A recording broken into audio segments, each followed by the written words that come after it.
Every time you buckle your seatbelt on a plane, you probably don't think about the thousands of people who died. So that ritual even exists. Aviation is statistically the safest way to travel, but it didn't start that way.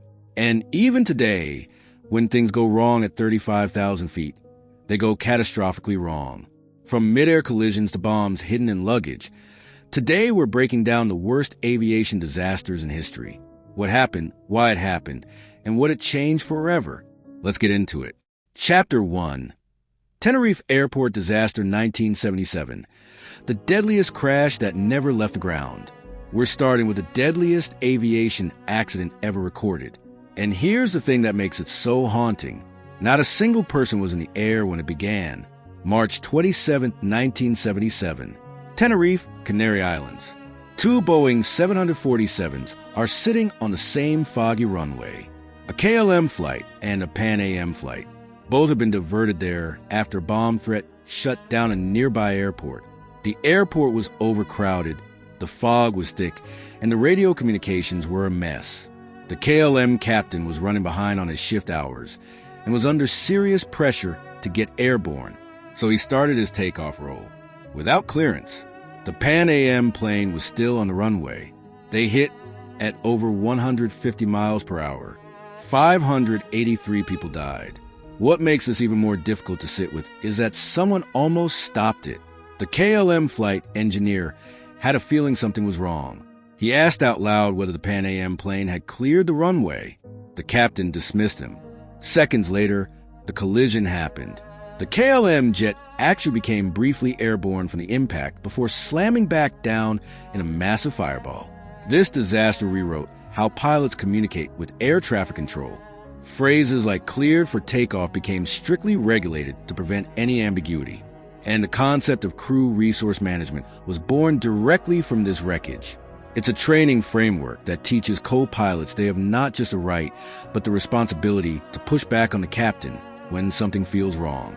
Before Tenerife, that wasn't really part of the culture. After it had to be. Chapter 2. Japan Airlines Flight 123 1985. 520 people. For survivors, one botched repair. If Tenerife is the deadliest aviation disaster overall, Japan Airlines Flight 123 is the deadliest single aircraft accident in history, and it came down to a repair job done 7 years before the crash. August 12, 1985. A JL Boeing 747 takes off from Tokyo. 12 minutes into the flight, the entire vertical stabilizer, the giant tail fin at the back of the plane, separates from the aircraft. All hydraulic systems fail almost instantly. The crew loses control of the plane but keeps it in the air for 32 agonizing minutes before it slams into Mount Takamagara in rural Japan. 520 people die. Only 4 survive.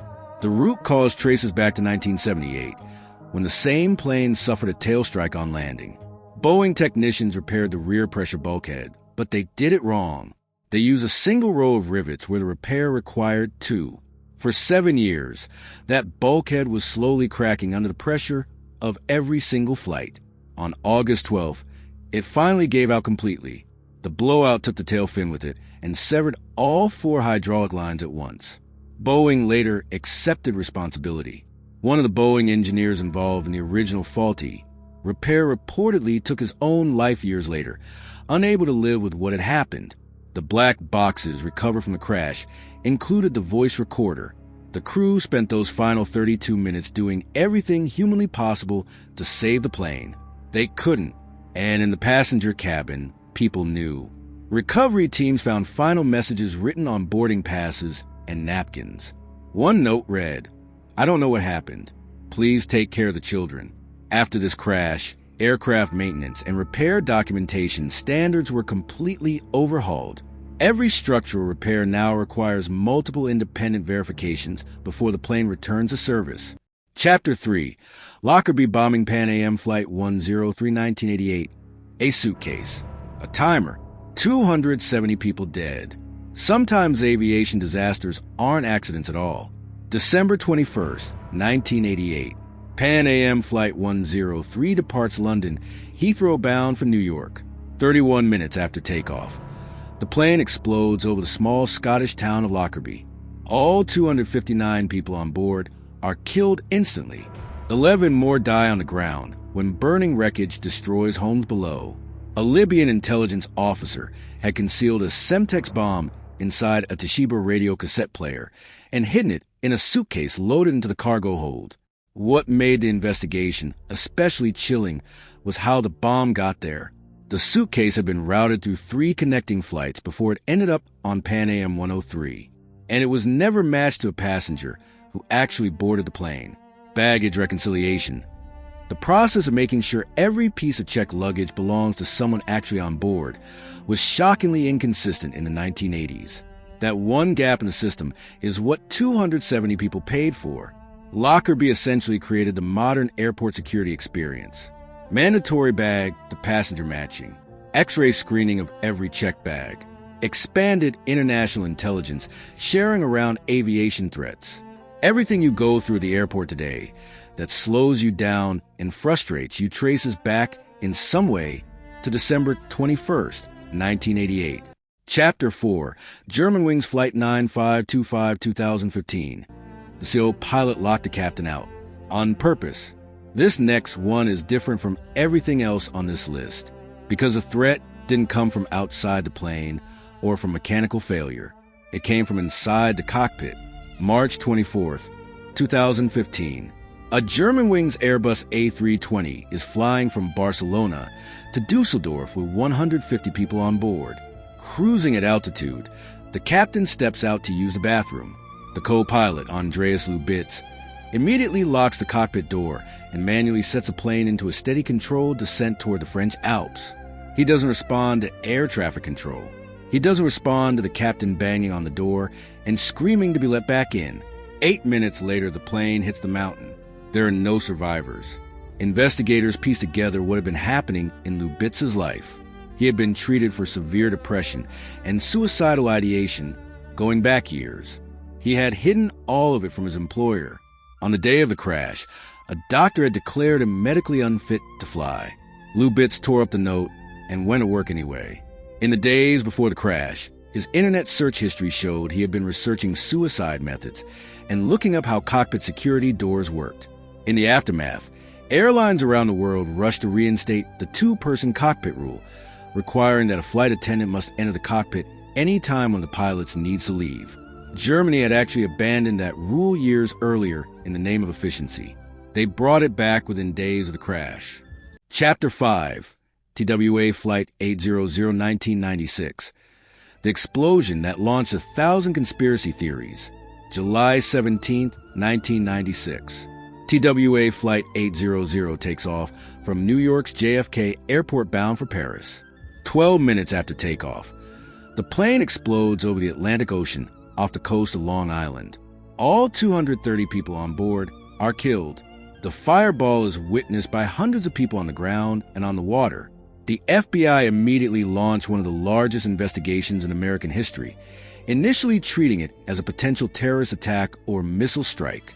Over the next 4 years, investigators recovered and physically reconstructed nearly 95% of the aircraft from the ocean floor.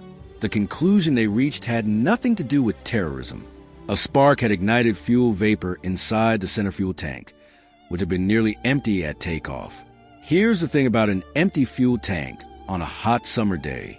The plane had been sitting on the tarmac in July heat with the air conditioning units running underneath the center tank for hours before departure. That tank was nearly empty, which made it far more dangerous than a full one. Liquid fuel doesn't explode easily. Fuel vapor in a hot empty tank absolutely does. Boeing had known this was a design vulnerability. The FAA had flagged it. Nothing had been changed. After the crash, the FAA mandated that fuel tanks be flooded with nitrogen gas to prevent explosive vapor buildup. It took until 2008 for the rule to be fully enforced across all aircraft. Many people in the aviation safety community argue it should have happened much sooner. Chapter 6, Why Disasters Happen, the Pattern Behind the Tragedies. Looking at all 5 of these disasters, a pattern starts to emerge. Aviation investigators use something called the Swiss cheese model to explain how accidents happen. The idea is that every safety system has gaps in it, like holes in a slice of Swiss cheese. Normally, those holes don't line up, but when they do, when multiple systems fail at the same time in the same sequence, catastrophe passes straight through every layer of protection. Tenerife was fog combined with time pressure, combined with communication failure, combined with a co-pilot who was afraid to push back on his captain.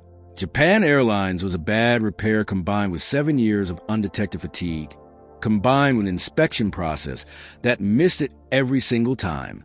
Every crash on this list is a story of multiple things going wrong at once, each failure making the next one more likely.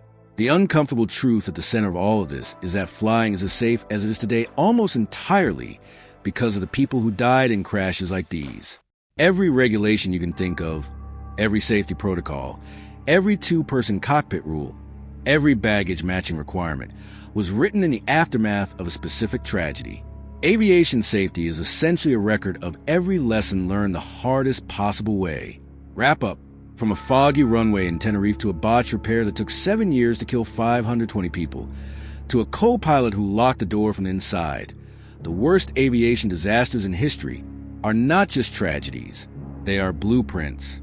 Blueprints for how complex systems fail, how human error compounds on itself, and how an entire industry can be forced to change when the cost of staying the same becomes too high.